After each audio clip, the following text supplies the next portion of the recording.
वंदे मातरम। नमस्कार, बहुत बहुत स्वागत करता हूं आप सबका अपने YouTube channel digital Hindi teaching में। आप इस चैनल को सब्सक्राइब करके घंटी का बटन दबा लें ताकि आपको आने वाले हर वीडियो का नोटिफिकेशन प्राप्त होता रहे, आपको हर वीडियो मिलता रहे। चलिए अब वीडियो को लाइक कर दीजिए और अब हम शुरू करते हैं आज का वीडियो। हम पढ़ रहे हैं पीपीटी के माध्यम से कक्षा 7 की हिंदी पाठ्य पुस्तक वसंत, और आज के इस वीडियो में हम अध्ययन करेंगे पाठ 13 एक तिनका, इस पाठ के अभ्यास प्रश्न। तो चलिए शुरू करते हैं आज का वीडियो और देखते हैं सबसे पहले पहला प्रश्न। पहला प्रश्न क्या कहता है, देखिए, नीचे दी गई कविता की पंक्तियों को सामान्य वाक्य में बदलिए। देखिए, जिस प्रकार एक तिनका आंख में मेरी पड़ा, इसे बदल दिया गया। ये कविता की पंक्ति है, लेकिन इसे सामान्य पंक्ति में कैसे बदलेंगे? मेरी आंख में एक तिनका पड़ा। मूठ देने लोग कपड़े की लगे, लोग कपड़े की मूठ देने लगे। इसी प्रकार इनको बदलना है। एक दिन जब था मुंडेरे पर खड़ा, लाल होकर आंख भी दुखने लगी। ऐंठ बेचारी दबे पांव भगी, जब किसी ढब से निकल तिनका गया। इन्हें हम सामान्य वाक्यों में, सामान्य पंक्तियों में हम बदलते हैं। देखिए, एक दिन जब था मुंडेरे पर खड़ा, तो एक दिन जब मुंडेर पर खड़ा था। फिर देखिए, लाल होकर आंख भी दुखने लगी, तो आंख लाल होकर दुखने लगी। ऐंठ बेचारी दबे पांव भगी, तो इसे क्या कहेंगे? बेचारी ऐंठ दबे पांव भगी। जब किसी ढब से निकल तिनका गया, तो इसे क्या होगा? क्या करेंगे? जब तिनका किसी ढब से निकल गया। ये सामान्य वाक्य है, लेकिन कविता में तुक मिलाने के लिए वाक्यों में, पंक्तियों में हेरफेर कर दिया जाता है। अब आगे बढ़ते हैं और दूसरा प्रश्न हम देखते हैं। देखिए, दूसरा प्रश्न, एक तिनका, कविता में किस घटना की चर्चा की गई है जिससे घमंड नहीं करने का संदेश मिलता है? वह कौन सी घटना है जिसकी कविता में चर्चा की गई है और उस कविता से हमें संदेश क्या मिलता है कि हमें घमंड नहीं करना चाहिए? एक तिनका, कविता में कवि ने आंख में अचानक पड़ने वाले एक तिनके की घटना की चर्चा की है। जब अचानक आंख में पड़ने वाला बेजान तिनका मनुष्य को व्याकुल कर देता है और वह स्वयं ही असहाय सा महसूस करने लगता है। असहाय यानी फिर उसकी सहायता वह स्वयं नहीं कर पाता है, दुखी हो जाता है। कवि ने संदेश रूप में कहा है कि मनुष्य को कभी घमंड नहीं करना चाहिए, क्योंकि उसके घमंड को छोटी से छोटी वस्तु भी चूर चूर कर देती है। छोटा से छोटा व्यक्ति भी किसी बड़े से बड़े व्यक्ति के घमंड को चकनाचूर कर सकता है, इसलिए घमंड नहीं करना चाहिए। आंख में तिनका पड़ने के बाद घमंडी की क्या दशा हुई? आंख में तिनका गिरा और फिर क्या हाल हुआ उसका? देखिए, आंख में तिनका पड़ने के बाद घमंडी तिलमिला उठा, यानी क्रोध आ गया उसे और बेचैन हो गया, क्योंकि उसकी आंख लाल होकर दुखने लगी, जिससे उसका सारा घमंड चूर चूर हो गया। घमंडी की आंख से तिनका निकालने के लिए उसके आसपास के लोगों ने क्या किया? देखिए, उसके आसपास जो लोग थे, पहले उसके आंख में तिनका पड़ा तो उसके पड़ोसी भाग कर आए, उसके पास वाले लोग भाग कर आए। आंख में तिनका पड़ने पर आसपास के लोगों ने कपड़े की मूठ बनाई और आंख से तिनका बाहर निकालने का प्रयास किया। वो लोग उस घमंडी की आंख से तिनका बाहर निकालने लगे। फिर देखिए आगे का प्रश्न, एक तिनका कविता में घमंडी को उसकी समझ ने चेतावनी दी। ऐंठता तू किस लिए इतना रहा, एक तिनका है बहुत तेरे लिए। इसी प्रकार की चेतावनी कबीर ने भी दी है।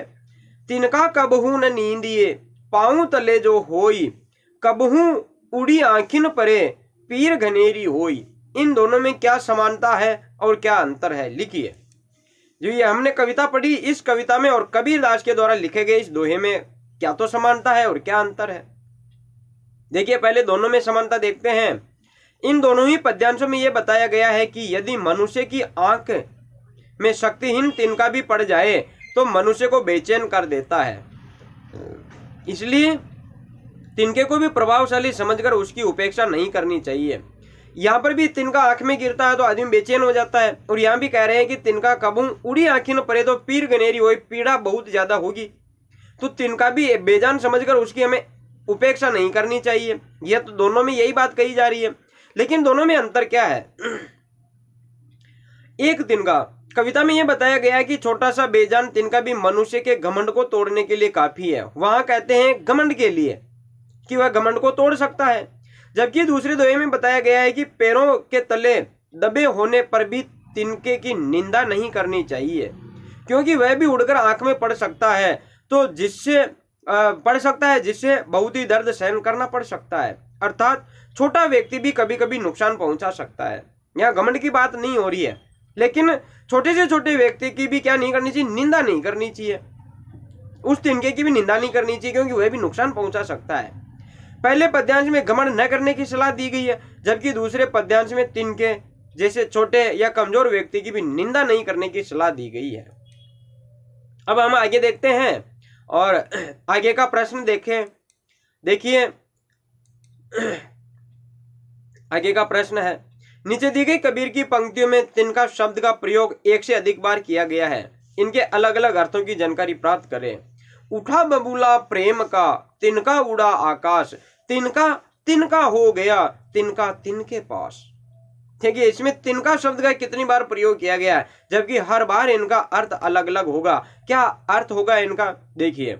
उठा बबूला प्रेम का, बबूला यानी ये जो हवा के मारे जो उठता है, बबूला कहते हैं हमारे राजस्थानी भाषा में। प्रेम का बबूला उठा, तो प्रेम उठा बबूला प्रेम का, तिनका उड़ा आकाश, अर्थात तिनका उड़ा आकाश यानी आत्मा शरीर को छोड़कर ऊपर चली गई। ऐसा तूफान आया कि क्या हुआ, आत्मा शरीर को छोड़कर तिनके के समान ऊपर उड़ गई।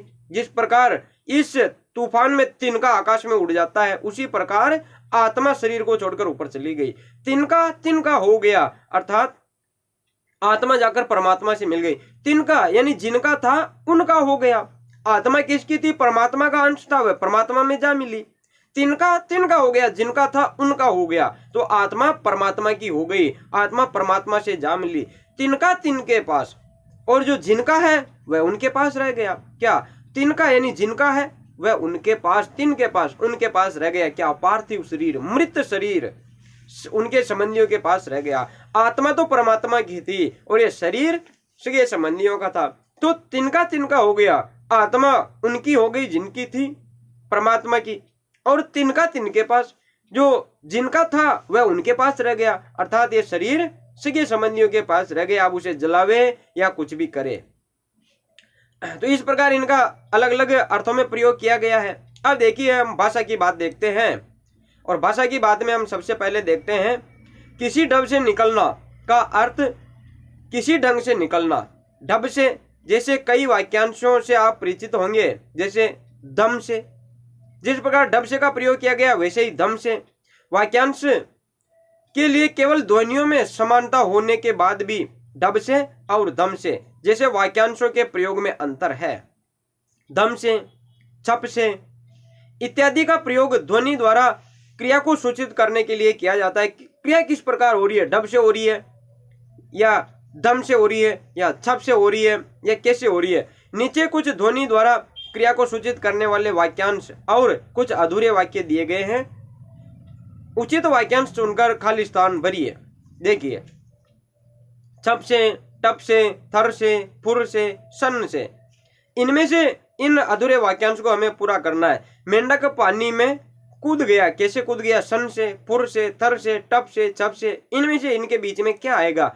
तो पानी में कूदता के उसकी आवाज कैसे होती है, छपाक, तो छप से। पानी, मेंढक पानी में कूद गया कैसे, छप से।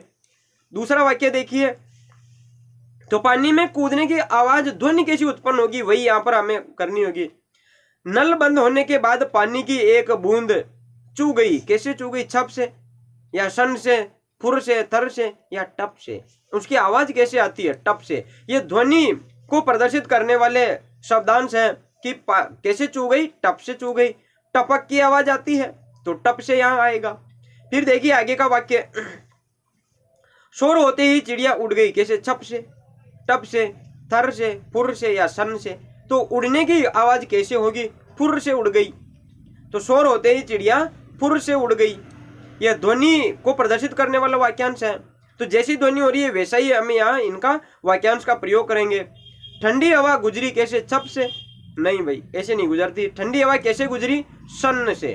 ठंडी हवा गुजरी, ठंडी हवा सन से गुजरी। फिर देखिए आगे का वाक्यांश हम देखते हैं।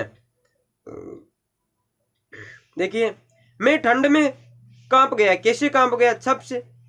छप से कैसे कांपते हैं? थर से। कैसे कांप गया? थर से। मैं ठंड में थर से कांप गया, यानी थर, अब कांपने की आवाज कैसी होगी? थर्राहट के साथ।